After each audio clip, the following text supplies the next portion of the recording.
ಬಸವಣ್ಣನೇ ತಂದೆ, ಬಸವಣ್ಣನೇ ಪರಮ ಬಂಧುವಿನಗೆ,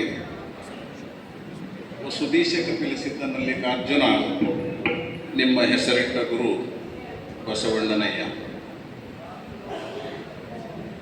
ಮಹಾಮಾನವತಾವಾದಿ, ಕನ್ನಡದ ಕುಲಪುರುಷ, ಲಿಂಗಾಯತ ಧರ್ಮ ಸಂಸ್ಥಾಪಕ ಬಸವ ತಂದೆಯನ್ನು ಹೃದಯ ಮಂದಿರದಲ್ಲಿ ಸ್ಮರಿಸಿಕೊಡ್ತಾ, ವಿಶೇಷವಾಗಿ ಇವತ್ತು ಸೊಲ್ಲಾಪುರವನ್ನು ಎರಡನೇ ಕಲ್ಯಾಣವಾಗಿ ಮಾರ್ಪಡಿಸಿರ್ತಕ್ಕಂತಹ ಸಿದ್ದರಾಮೇಶ್ವರರನ್ನು ಇಲ್ಲಿಂದಲೇ ಎಲ್ಲರ ಪರವಾಗಿ ಅವರಿಗೂ ಕೂಡ ಶರಣ ಹೇಳ್ತಾ, ಇವತ್ತಿನ ಈ ಮಹತ್ವದ ಕೊನೆಯ ಗೋಷ್ಠಿಯ ಅಧ್ಯಕ್ಷತೆ ನನ್ನ ಪಾಲಿಗಿದೆ.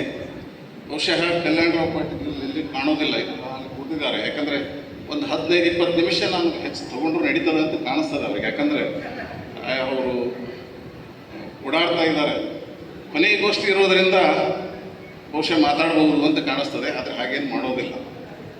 ಈಗಾಗಲೇ ಇವತ್ತು ಈ ಗೋಷ್ಠಿ ಇಲ್ಲಿವರೆಗೆ ಹೇಗೆ ನಡೀತು ಅನ್ನೋದನ್ನು ನಾನೇನು ವಿಶೇಷವಾಗಿ ಹೇಳೋದಿಲ್ಲ. ಸಿದ್ದರಾಮೇಶ್ವರರು ಮತ್ತು ವಚನ ಸಾಹಿತ್ಯ ಭಾಳ ಮುಖ್ಯವಾದಂಥ ಗೋಷ್ಠಿ ಇದು ಅಂತ ನಾನು ತಿಳ್ಕೊಂಡಿದ್ದೀನಿ. ಬಹುಶಃ 5 ಗೋಷ್ಠಿಗಳಲ್ಲಿ ಇರತಕ್ಕಂಥ ವಿಷಯಗಳು ಸಿದ್ದರಾಮೇಶ್ವರರ ಕರ್ಮಯೋಗಕ್ಕೆ ಸಂಬಂಧಪಟ್ಟಂಥವುಗಳಾಗಿದ್ದರೆ, ಸಿದ್ದರಾಮೇಶ್ವರರ ಶಿವಯೋಗಿ ಆಗಿರತಕ್ಕಂಥ ಗೋಷ್ಠಿನೇ ಇದೇ ಗೋಷ್ಠಿ ಅಂತ ನನ್ನೊಂದು. ನಮ್ಮ ವಿದ್ವಾಂಸರು ಒಮ್ಮೊಮ್ಮೆ ಬಹಳ ಆಳವಾದಂತಹ ಅಧ್ಯಯನದ ಕಡೆಗೆ ಹೋಗುವಂತಹ ಸಂದರ್ಭದೊಳಗೆ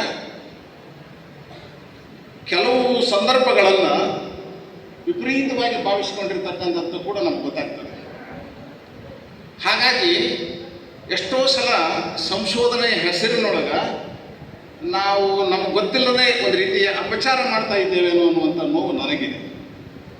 ಇಂಥ ಒಂದು ಸನ್ನಿವೇಶ ಸಿದ್ದರಾಮೇಶ್ವರರ ಬಗ್ಗೆ ಆದದ್ದನ್ನು ಬಹುಶಃ ಎಲ್ಲ ವಿದ್ವಾಂಸರು ಅರಿತುಕೊಂಡಿದ್ದಾರೆ ಅಂತಕ್ಕಂಥದ್ದು ನಾನು ಸೂಕ್ಷ್ಮವಾಗಿ ಹೇಳ್ತಾ, ವಚನಗಳು ಎಷ್ಟು ಮುಖ್ಯ ಅಂತಂದರೆ, ಇವತ್ತು ಶಾಸನಗಳಲ್ಲಿ ಇರತಕ್ಕಂಥದ್ದನ್ನು ನಾವು ನೋಡಿದ್ದೀವಿ, ಕಾವ್ಯಗಳಲ್ಲಿ ಇರತಕ್ಕಂಥ ಸಿದ್ದರಾಮೇಶ್ವರರನ್ನು ನೋಡಿದ್ರಿ, ಜನಪದದಲ್ಲಿ ಇದ್ದಂಥ ಸಿದ್ದರಾಮೇಶ್ವರರನ್ನು ನೋಡಿದ್ರಿ. ಆದರೆ ಸತ್ಯವಾದಂಥದ್ದು ಯಾವುದು ಅನ್ನುವಂಥದ್ದು ಇನ್ನೂ ಊಹೆ ಕುದುರೆ ಮೇಲೆ ನಾವು ಹೋಗ್ತಾ ಇದ್ದೇವೆ. ಆದರೆ ವಚನಗಳನ್ನು ಆಧಾರವಾಗಿಟ್ಟುಕೊಂಡು ನಾವು ಸಿದ್ದರಾಮನನ್ನು ನೋಡಿದರೆ ಅದು ಖಚಿತವಾಗಿ ಸಿದ್ದರಾಮ ಹೀಗೆ ಇದ್ದ ಅನ್ನೋದು ಸ್ಪಷ್ಟ. ಈಗಾಗಲೇ ನೀವು ನಮ್ಮ 3 ಜನ ಇವತ್ತಿನ ವಿದ್ವಾಂಸರ ಮಾತುಗಳನ್ನು ನೀವು ಕೇಳಿದಿರಿ. ಒಂದು ಪ್ರಾರಂಭದೊಳಗೆ ಸಿದ್ದರಾಮೇಶ್ವರರ ವಚನಗಳಲ್ಲಿ ಬಸವಣ್ಣನನ್ನು ಕುರಿತು ನಮ್ಮ ಪ್ರಾಧ್ಯಾಪಕರು ಭಾಳ ಸುಂದರವಾಗಿ ಮಾತಾಡಿದರು. ನಮ್ಮ ಅಂಬರೀಷ್ ನುಗಡೋಣಿಯವರು, ಅವರು ಹಂಪಿ ವಿಶ್ವವಿದ್ಯಾಲಯದ ನಿವೃತ್ತ ಪ್ರಾಧ್ಯಾಪಕರು. ಅವರು ಹೇಳ್ತಾ ಕೊನೆಗೊಂದು ಮಾತು ಹೇಳಿದ್ರು. ಎಲ್ಲನೂ ಹೇಳೋದಿಲ್ಲ ನಾನು, ಯಾಕಂದರೆ ಅಧ್ಯಕ್ಷನಾಗಿರೋದ್ರಿಂದ 1-2 ಸಮೀಕರಣ ಮಾಡಬೇಕಾಗ್ತದೆ, ಮಾಡ್ತಾ ಇದ್ದೇನೆ. ಎಲ್ಲಕ್ಕೂ ಬಸವಣ್ಣ ಬೇಕು, ಎಲ್ಲಕ್ಕೂ ಬಸವಣ್ಣ ಬೇಕು ಅಂತ ಒಂದು ಭಾಳ ಸತ್ವವಾದಂಥ ಮಾತು ಹೇಳಿದ್ರು. ಯಾಕಂದ್ರೆ ಸಿದ್ದರಾಮೇಶ್ವರ ವಚನ ಇಟ್ಕೊಂಡು ಹೇಳಿದರು. ಸುಮಾರು 83 ವಚನಗಳಲ್ಲಿ ಬಸವಣ್ಣನ ಉಲ್ಲೇಖ ಇದೆ ಅನ್ನೋದನ್ನು ಉಲ್ಲೇಖ ಮಾಡಿ ಅವರು ಬಹುಶಃ ತ್ರಿವಿಧಿಗಳನ್ನು ಬಿಟ್ಟರು. ಯಾಕಂದರೆ ಬಸವೇಶ್ವರ ಸ್ತೋತ್ರ ತ್ರಿವಿಧಿ ಬೇರೆಯೇ ಇದೆ. ಅದನ್ನು ಬಿಟ್ಟು ಎಲ್ಲಕ್ಕೂ ಬಸವಣ್ಣ, ಗುರುವಿಗೂ ಬಸವಣ್ಣ ಬೇಕು, ಲಿಂಗಕ್ಕೂ ಬಸವಣ್ಣ ಬೇಕು, ಜಂಗಮಕ್ಕೂ ಬಸವಣ್ಣ ಬೇಕು ಅನ್ನೋ ಮಾತು ಬಹಳ ಮುಖ್ಯವಾದಂಥ ಮಾತನ್ನು ಹೇಳಿದರು. ಏನಾಗಂದ್ರೆ ತಪ್ಪು ತಿಳ್ಕೊಬೇಡಿ ನೀವು. ವಚನಗಳನ್ನು ನಾವು ಆಳವಾಗಿ ಅಧ್ಯಯನ ಮಾಡಿದ್ರೆ ಈ ಪಾರಿಭಾಷಿಕ ಪದಗಳನ್ನು ನೀವು ತಾತ್ವಿಕವಾಗಿ ಅರ್ಥ ಮಾಡ್ಕೋಬೇಕಾಗ್ತದೆ. ನಾವು ತಾತ್ವಿಕವಾಗಿ ಅರ್ಥ ಮಾಡ್ಕೋಬೇಕು.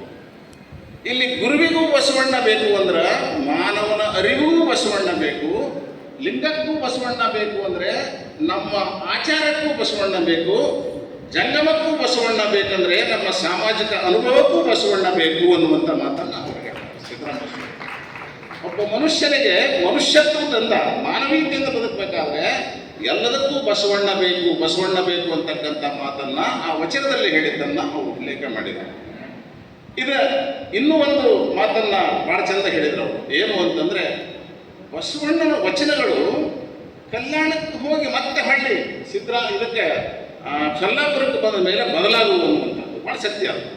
ಯಾಕಂದರೆ ಎಲ್ಲಿವರೆಗೆ ಸಿದ್ದರಾಮೇಶ್ವರನಿಗೆ ಅದ್ವೈತ ಓದಿದ್ದೀನಿ, ನಾನು ಬ್ರಹ್ಮಜ್ಞಾನ ಓದಿದ್ದೀನಿ, ನಾನು ಅಶೂನ್ಯ ಓದಿದ್ದೀನಿ ಅನ್ನುವಂಥ ಕಲ್ಪನೆ ಇತ್ತು. ಅಲ್ಲಿವರೆಗೆ ಅವ್ರ ವಚನಗಳು ಬದಲಾಗಿರಲಿಲ್ಲ. ಇದನ್ನ ಬಹಳ ಚಂದ ನಮ್ಮ ಅಲ್ಲಮ ಪ್ರಭುಗಳು ಆ ಸಿದ್ದರಾಮೇಶ್ವರಿಗೆ ಒಂದು ಕಡೆ ಹೇಳ್ತಾರೆ. ಏನು ಹೇಳ್ತಾರೆ ಅಂತಂದ್ರೆ, ಅದ್ವೈತವನೋದಿ ಅಹಂಕಾರಿಯಾದನೆಯ, ಬ್ರಹ್ಮವನೋದಿ ಭ್ರಮಿತನಾದನೆಯ, ಶೂನ್ಯವನೋದಿ ಸುಖ ದುಃಖಕ್ಕೆ ಗುರಿಯಾದನೆಯ, ಗುಹೇಶ್ವರ ನಿಮ್ಮ ಶರಣ ಬಸವಣ್ಣನಿಂದ ನಾನು ಸದ್ಭಕ್ತನಾದನೆಯ.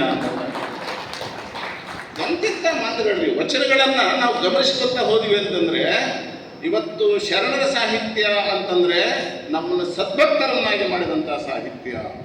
ಅದನ್ನ ಸದ್ಭಕ್ತಿ ಅಂತಕ್ಕಂಥದ್ದು, ಭಕ್ತಿ ಇತ್ತು, ಹಿಂದಿನ ಭಕ್ತಿ ಇತ್ತು, ನಡ್ಬಿಡುವಾಗ ನಾವೆಲ್ಲ ಭಕ್ತಿ ಇತ್ತು, ಆದರೆ ಸದ್ಭಕ್ತಿ ಇರಲಿಲ್ಲ.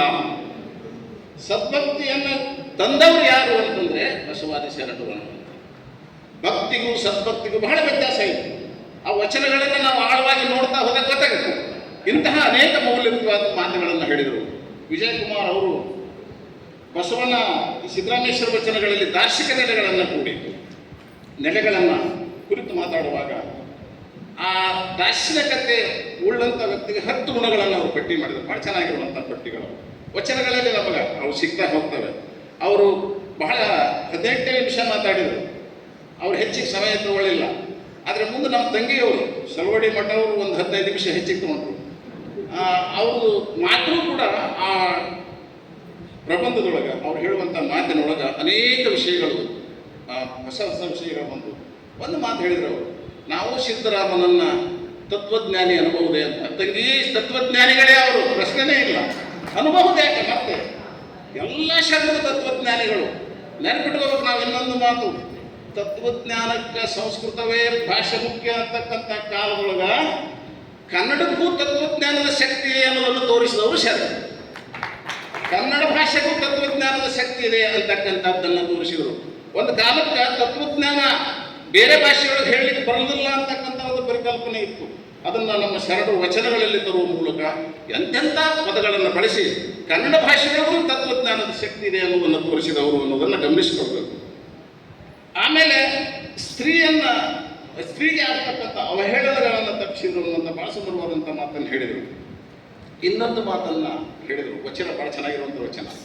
ತಾ ಮಾಡಿದ ಹೆಣ್ಣು ನೋಡಿ, ಅದು ಇಲ್ಲಿ ಶಬ್ದ ಗಮನಿಸ್ಬೇಕು ನಾವು ವಚನಗಳನ್ನು. ಸಿದ್ದರಾಮೇಶ್ವರ ಎಷ್ಟು ಚೆನ್ನಾಗಿ ಹೇಳ್ತಾರೆ ಅಂದರೆ, ತಾ ಮಾಡಿದ ಹೆಣ್ಣು.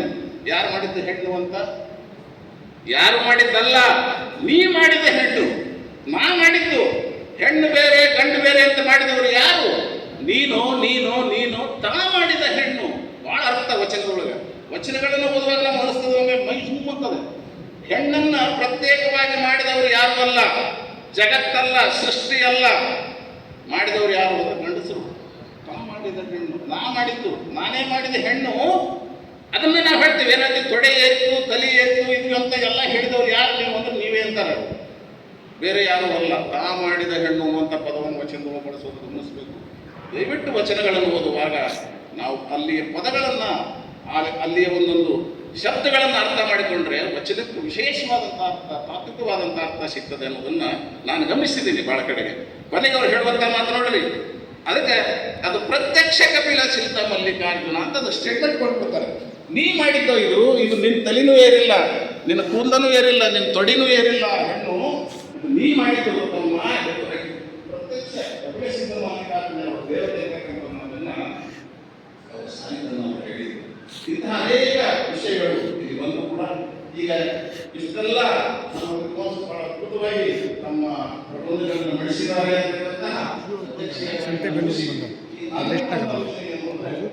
ಶರಣರ